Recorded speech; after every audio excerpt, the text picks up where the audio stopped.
आज हम करते हैं review exercise 2 first year maths. तो अब इसमें पहला जो पार्ट हमारे पास है उसमें कहा गया है कि if a matrix A has m rows and n columns. अच्छा देखें, अगर रोज़ m है और कॉलम n है तो उसका ऑर्डर जो होता है वो होगा m/n, क्योंकि ऑर्डर में पहले रोज़ आती हैं और बाद में कॉलम आते हैं। तो आपका ऑप्शन ए सही होगा। ठीक है, उसके बाद सेकंड जो है, any matrix of order m/1 is called dash.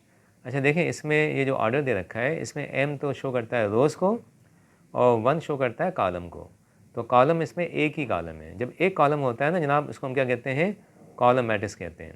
ठीक है, अब उसके बाद यहाँ आ जाते हैं फॉर स्क्वायर मैट्रिक्स ए। ये शॉर्ट फॉर्म में एक मैट्रिक्स दे रखा है, इसके कंडीशन में दे रखी है aij is equal to 0, i is not equal to j and aij is equal to k, i is equal to j। ये जो कंडीशन दे रखी है ना हमें, इस कंडीशन को मैं लिख देता हूँ कि aij is equal to 0, i is not equal to j और aij is equal to k, i is equal to j। ये कंडीशन मैंने लिख दी। अच्छा जनाब, ये जो कंडीशन है ना i is not equal to j, याद रखें ये शो करता है नॉन डायगोनल एलिमेंट्स को, और i is equal to j जो कंडीशन है ये शो करती है किसको? डायगोनल एलिमेंट्स को। तो अब इसका मतलब क्या हुआ? देखें, नॉन डायगोनल एलिमेंट्स सारे ज़ीरो हैं मगर डायगोनल एलिमेंट्स सारे के सारे इक्वल हैं k के। तो जब ऐसा स्क्वायर मैट्रिक्स जिसमें डायगोनल एलिमेंट्स सारे एक जैसे हों k और बाकी सारे नॉन डायगोनल एलिमेंट ज़ीरो हों तो वो कहलाता है स्केलर मैट्रिक्स। मैंने ऑलरेडी पहले से इसको टिक कर दिया है। अब उसके बाद आते हैं पार्ट 4 पे। एक मैट्रिक्स दे रखा है जिसका हमारे पास एक ही एलिमेंट है। जब एक ही एलिमेंट होता है तो उसको कहते हैं हम सिंगलटन मैट्रिक्स। अब इसमें कितनी रोज़ हैं, कितने कॉलम है? एक रो एक कॉलम है, तो हम इसको कहेंगे कि स्क्वायर मैट्रिक्स तो फॉलो हो रहा है। एक ही रो है तो रो मैट्रिक्स भी सही है, एक ही कॉलम है तो हम इसको कॉलम मैट्रिक्स भी कहेंगे। तो ये ऑल ऑफ दीज की कैटेगरी में आएगा। उसके बाद ये आपके पास आ गया, ट्रांसपोज निकालना है के ए बी सी। अच्छा, के एक नंबर है, किसी नंबर का ट्रांसपोज तो वही नंबर ही आता है। उसके अलावा अगर 3 मैट्रिक्स या 2 मैट्रिक्स से मल्टीप्लाई होते हैं ना ट्रांसपोज के अंदर, तो वहाँ लगता है रिवर्सल लॉ ऑफ ट्रांसपोज।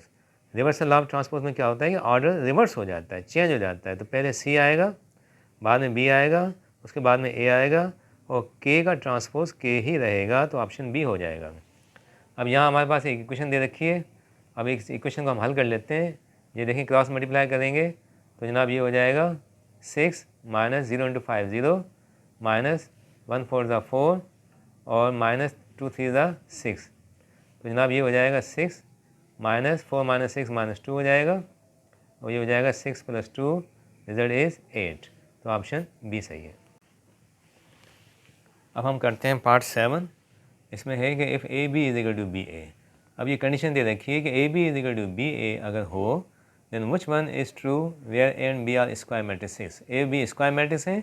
अब चार में से बताना है कौन सा सही है, मगर आप देखिए कंडीशन कौन सी है कि ए B is equal to be A, ये दो मैट्रिक्स हैं। अच्छा, पहले ऑप्शन में क्या है कि A and B are multiplicative inverses of each other. अच्छा, हम जानते हैं कि मल्टीप्लिकेटिव इन्वर्स के अंदर क्या होता है कि जनाब ए बी जो होता है वो इक्वल होता है बी ए, और जो कि इक्वल होता है किसके? आइडेंटिटी मैट्रिक्स के। So this is condition for multiplicative inverse. तो यहाँ पर तो ये बात वैलिड है, मल्टीप्लिकेटिव इन्वर्स की कंडीशन और ये कंडीशन दोनों एक जैसी हैं, सेम टू सेम है। तो ये ऑप्शन तो ए तो सही होगा। उसके बाद वन ऑफ ए और बी इज़ नल मैट्रिक्स। तो कह रहा है कि ए और बी में एक नल मैट्रिक्स हो, तो यहाँ भी कंडीशन वैलिड होती है। क्यों? कि A B is equal to be A होगा अगर इसमें से कोई भी एक ज़ीरो आ जाए, आइदर ए ज़ीरो और मैट्रिक्स बी ज़ीरो मैट्रिक्स हो। ठीक है, इन दोनों में से कोई भी ज़ीरो मैट्रिक्स आ जाए ना तो ये दोनों का दोनों रिजल्ट सेम आते हैं। और वन ऑफ ए और बी इज़ आइडेंटिटी मैट्रिक्स। तो अगर एक आइडेंटिटी मैट्रिक्स आ जाए तो भी सही है। A B is equal to be A होगा, बिल्कुल होगा। कब? व्हेन ए इज़ आइडेंटिटी और बी इज़ आइडेंटिटी मैट्रिक्स। तो ये तीनों ऑप्शन सही आ रहे हैं, तो हम लगाएंगे all of these. Singleton matrix -7, then determinant of A is equal to dash. तो जनाब जब सिंगलटन मैट्रिक्स होता है ना जिसमें एक ही एलिमेंट होता है तो उसका डिटरमिनेंट भी वही एलिमेंट होता है, तो इसका ऑप्शन -7 आएगा। उसके बाद लेट ए आई जे बी स्क्वायर मैट्रिक्स। ये स्क्वायर मैट्रिक्स दे रखा है जो कि शॉर्ट फॉर्म में दे रखा है। Then cofactor of A I j is equal to dash. तो जनाब को फैक्टर का फार्मूला क्या होता है ये हमें बताना है। तो हम जानते हैं कि को फैक्टर जो होता है हम उसको शो करते हैं ए से, अगर मैट्रिक्स ए है तो। ठीक है, उसकी पोजीशन आई जे यहाँ नीचे लगती है, और हम ये भी जानते हैं कि उसमें -1 आता है और उसके ऊपर ही दोनों के दोनों प्लस हो जाते हैं, आई प्लस जे, और फिर माइनर लगता है, एम फॉर माइनर, उसकी पोजीशन भी सेम टू सेम आती है। तो एलिमेंट ए आई जे जो है इसके पोजीशन कौन सी है, आई जे, तो आई जे के हिसाब से ये आपका कोफैक्टर का फॉर्मूला है जो कि कहाँ पे मैच हो रहा है, ये ऑप्शन बी में हो रहा है। ठीक है, उसके बाद part 10, for any triangular matrix A determinant A is equal to dash, कि ट्राइंगुलर मैट्रिक्स जो होता है उसका डिटरमिनेंट कैसे निकाला जाता है। तो जनाब उसका डिटरमिनेंट निकालने के लिए हम क्या करते हैं, डायगोनल एलिमेंट्स को मल्टीप्लाई करते हैं। तो इसका ऑप्शन ए सही होगा, product of diagonal elements. Part 11 करते हैं, A square matrix A I J for which A I J is equal to 0, I is less than J, then A is called dash matrix. ये सवाल लिखा हुआ है। अब इसमें आप देखें कि स्क्वायर मैट्रिक्स की बात हो रही है, we are talking about square matrix. ठीक है, और उसमें कंडीशन कौन सी दे रखी है कि A I J is equal to 0 for I is less than J. तो मैं इसको यहाँ लिख देता हूँ कि A I J is equal to 0, condition क्या है कि I is less than J. अब याद रखें I is less than J जो होता है ये इंडिकेट करता है वो एलिमेंट्स जो कि मेन डायगोनल के ऊपर हों। ठीक है, एलिमेंट्स अबव मेन डायगोनल, ये कंडीशन है। ठीक है, अबव मेन डायगोनल, राइट। तो ये याद रखें जब आई लेस देन जे होता है तो वो उन एलिमेंट्स के लिए होता है जो कि मेन डायगोनल के ऊपर होते हैं। तो मेन डायगोनल के ऊपर जो एलिमेंट्स हैं वो सारे 0 हैं, तो फिर वो कौन सा आपका मैट्रिक्स कहलाएगा, लोअर ट्रायंगुलर मैट्रिक्स कहलाएगा, क्योंकि लोअर ट्रायंगल के अंदर मैट्रिक्स के अंदर ऊपर वाले मेन डायगोनल के ऊपर वाले सारे 0 होते हैं। ठीक है, तो ये लोअर ट्रायंगुलर मैट्रिक्स की कंडीशन आ गई। उसके बाद 12 में है A triangular matrix always A dash. Triangular matrix जो होता है ना जनाब, डायगोनल होता है कि स्केलर होता है कि स्क्वायर मैट्रिक्स, तो ये ऑलवेज होता है, ऑलवेज स्क्वायर मैट्रिक्स होता है। ठीक है, उसके बाद square matrix A is skew symmetric. अच्छा, स्क्यू सिमेट्रिक की कंडीशन कौन सी होती है कि जनाब ए ट्रांसपोज हमेशा इक्वल होता है माइनस ए के। ये तो सीधा सा सवाल है कि ए ट्रांसपोज इक्वल माइनस है, स्क्यू सिमेट्रिक की कंडीशन है। A square matrix A is Hermitian. अब हर्मिशियन की कंडीशन क्या होती है जनाब कि ए कॉन्जुगेट ट्रांसपोज इक्वल होता है ए के। तो इसका ऑप्शन भी सी सीधा सीधा है, ये तो बाय डेफिनेशन आ गया ना। हर्मिशियन में क्या होता है, कॉन्जुगेट का ट्रांसपोज इक्वल होता है मैट्रिक्स ए के।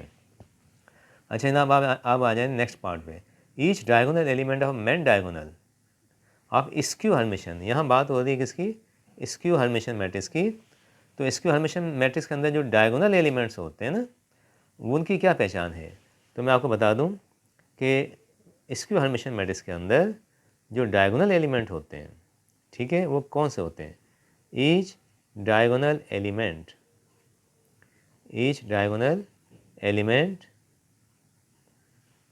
मस्ट बी, क्या होता है जनाब, या तो 0 होता है और प्योरली इमेजिनरी होता है, या बिल्कुल इमेजिनरी होते हैं।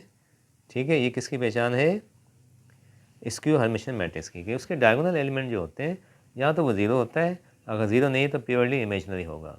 तो जनाब ये कंडीशन कहाँ आती है, कॉम्प्लेक्स नंबर यहाँ तो फेल हो जाता है, यहाँ तो कोई कॉम्प्लेक्स नंबर भी आ जाता है। लाजमी नहीं कि ये कॉम्प्लेक्स नंबर जब कहा तो इसका मतलब ये हरगिज़ नहीं है कि इमेजिनरी होगा, कुछ और भी आ सकता है। एनी नॉन ज़ीरो नंबर ये एक्सेप्टेबल नहीं है। ठीक है, 0 एक्सेप्टेबल है, ये बी ऑप्शन होगा।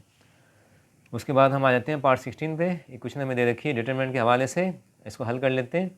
ये क्रॉस मल्टीप्लाई करेंगे तो ये हो जाएगा 7a माइनस ये 0 इंटू बी 0 हो जाएगा। ये क्रॉस मल्टीप्लाई करते हैं -18 और -3 हो जाएगा। ठीक है, तो ये 7a किसके इक्वल हो गया जनाब, -18 -3 ये हो गया -21। इसको हल कर लेते हैं तो a इक्वल हो जाएगा किसके, -21/7। This means a is equal to -3। तो ऑप्शन ए आपका सही है। अच्छा, उसके बाद है number of non zero rows in echelon form of A matrix is called dash. अच्छा देखें, एशलॉन फॉर्म के अंदर जो रोज़, वो रोज़ जो कि ज़ीरो ना हो, नॉन ज़ीरो रोज़, उनकी जो तादाद होती है ना, हम जानते हैं कि वो कहलाती है रैंक ऑफ ए मैट्रिक्स। तो रैंक ऑफ मैट्रिक्स क्या होती है, number of non zero rose in echelon form. ठीक है, अच्छा उसके बाद 18 में क्या दे रखा है हमें, A is any square matrix and A is equal to -a transpose, then A is called dash. अब ये जो लिखा हुआ है ना कंडीशन आपके पास, इसको आप ऐसे भी लिख सकते हैं, देखें A transpose is equal to minus A, दोनों बात एक ही है ना। तो A transpose is equal to minus A, जनाब किसकी कंडीशन है, हम जानते हैं कि कंडीशन है किसकी, स्क्यू सिमेट्रिक मैट्रिक्स की। उसके बाद if A is a idempotent matrix, idempotent की मैट्रिक्स की पहचान क्या होती है कि ए स्क्वायर इक्वल टू ए होता है, मैट्रिक्स का स्क्वायर अपने आप के इक्वल होता है, तो ये हो गया आइडेम्पोटेंट। उसके बाद द कोफैक्टर ऑफ A22, ये कोफैक्टर A22 निकालना हमें, तो जनाब A22 निकालने के लिए क्या होता है कि -1 पावर 2 + 2 आ गया। उसके बाद ये सेकंड रो और सेकंड कॉलम छोड़ देंगे, ये सेकंड रो छोड़ेंगे, ठीक है, और ये सेकंड कॉलम छोड़ देंगे, तो बचेगा क्या 1, राइट, 4, और फिर क्या है 0, और फिर ये -1, तो क्या होगा -1 पावर 4 हो गया। इसको क्रॉस मल्टीप्लाई कर लेते हैं, -1 और आगे ये -0 हो जाएगा, -1 -0, तो -1 डायरेक्ट मैंने लिख दिया, ठीक है। तो पावर इवन है तो ये 1 हो जाएगा, 1 × -1 ये -1 आएगा, तो ऑप्शन इसका बी होगा।